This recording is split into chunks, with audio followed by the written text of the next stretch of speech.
हरियाली तीज करने वाली माताएं थोड़ा ध्यान से सुनना। तो तीज के व्रत ऐसे होते हैं जिसमें जब माताएं करती हैं तो उस समय पर उमा, ब्रह्मणी और लक्ष्मी, इन तीनों की आराधना का फल उसको केवल एक व्रत से प्राप्त हो जाता है।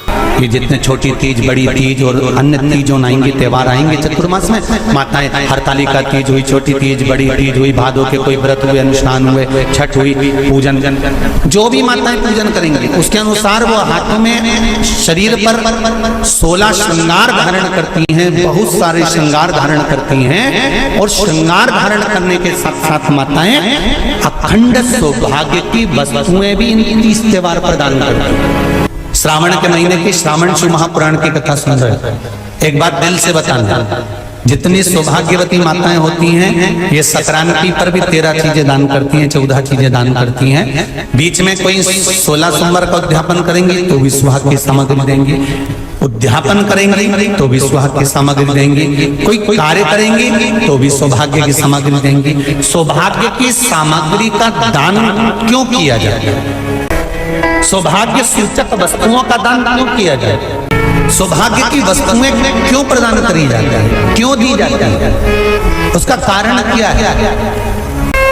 क्यों देते हैं? महाराज,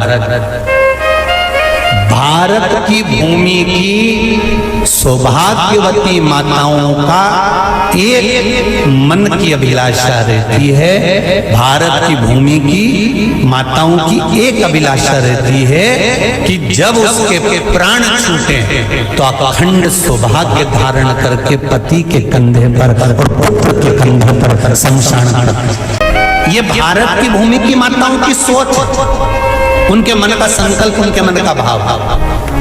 क्यों देते हैं चूड़ी का दान, क्यों देते हैं बिंदी का दान, क्यों देते हैं अखंड सौभाग्य का दान? किस महाराज?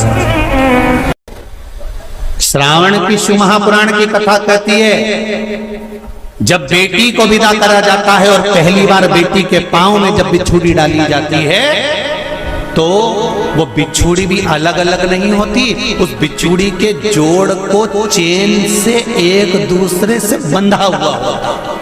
बोला सही है कि गलत?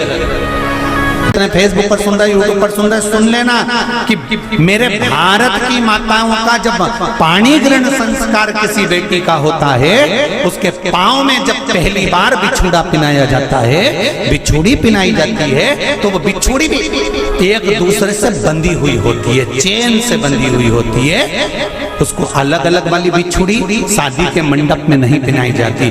क्यों? जैसे ये बिछुड़ी एक दूसरे से पांव में बंधी हुई है, तुम्हारी जिंदगी अंतिम श्वास तक ऐसी ही बंधी की बंधी रहे, यही बनना चाहिए। वो तो अब माताओं ने थोड़ा सा फैशन चेंज कर दिया, अब पांव में ज्यादा बिछुड़ी नहीं पहनती, गड़ती है, चुभती है, एक बिछुड़ी धारण है। महाराज पर नहीं, बिछुड़ी भी दो हो, जोड़े से। हमारी माताएं, भारत की भूमि की जो माताएं हैं, ये चूड़ी भी हाथ में पहनती है तो जोड़े से पहनती है। बोलो जैसा सही है कि गलत है? एक अकेली चूड़ी माताएं हाथ में धारण नहीं करती हैं। अगर भारत की भूमि की संस्कारित माताएं हैं और भारत की भूमि की सभ्यता और संस्कृति को जानती है तो अकेली चूड़ी नहीं, जोड़े की चूड़ी पहनेगी, 2 चूड़ा डालेगी, 4 डालेगी, 12 डालेगी, पर सिंगल नहीं, अकेले। और सरल भाषा में समझ लो, हमारे यहाँ ठेले पर लेने जाओ तो जो केले अपन खाते हैं वो भी सिंगल नहीं देते, उसको भी जोड़े से दिया जाता है। 2 दूं की, 12 दूं की, आधी दर्जन दूं की, 1 दर्जन दूं।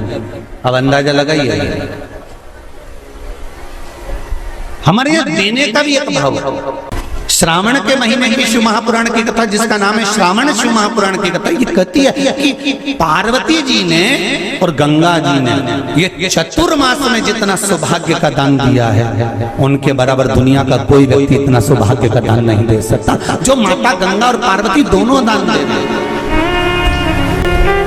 प्रतिदिन दे रहे हैं। और अब तो फैशन आ गया, तुम लोगों जो सौभाग्य का दान देते हो प्लास्टिक की डलिया में देते हो। पर एक एक पुराण को उठा कर देख लेना, एक एक उद्यापन को उठा कर देख लेना, जितनी तुम कथा तुम्हारे घर में छोटी छोटी कथाओं की पोथियां पड़ी हो उनको उठा कर देख लेना, उसमें नहीं लिखा कि प्लास्टिक की डलिया में सौभाग्य की वस्तु का दान दिया जाता है। उसमें लिखा है बांस की पिटारी में, बांस की डलिया में सौभाग्य की वस्तुओं का दान दिया गया। क्यों? क्योंकि बांस वंश की वृद्धि करता है, बांस सौभाग्य की वृद्धि करता है, और बांस अखंड सौभाग्य, जैसे बांस का पौधा बढ़ते चले जाता है, बढ़ते चले जाता है, उसी तरह बांस की डलिया में जब दान दिया जाता है, बांस की टोकनी में जब दान दिया जाता है, तो ये भाव रखा जाता है कि तुम्हारा सौभाग्य ऐसे ही बढ़ता रहे। पर अब थोड़ा सा फैशन चेंज हो गया, तो प्लास्टिक की डलिया, पर प्लास्टिक की नहीं। महाराज शिव तत्व की ओर चल शंभु शरणे पड़ी मांगू घड़ी रे घड़ी, दुख काटो दया करी दर्शन। तो गंगा मैया और पार्वती मैया चतुर्मास के अंतर्गत जो त्योहार पड़ता है, चतुर्मास के अंतर्गत जो व्रत पड़ते हैं, ये किसी दूसरे के नहीं है। तीज का व्रत माता पार्वती का, छठ का व्रत माता पार्वती का, चतुर्थी का व्रत माता पार्वती का, ये सारे व्रतों की शुरुआत गंगा और पार्वती ने अपने बल से। बोलो हर हर महादेव। ये अपने बल से बनाना, अपने बल से।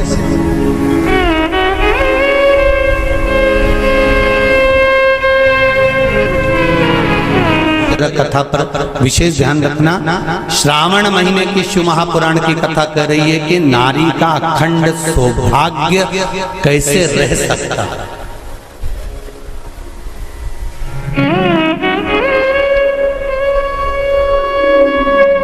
अपने घर के बच्चों को, अपने घर की बेटियों को, बेटों को, अपने घर की बहुओं को, अपने परिवार को कैसे एकजुट कर एक साधना में रखा जा सकता है, वो शिव महापुराण।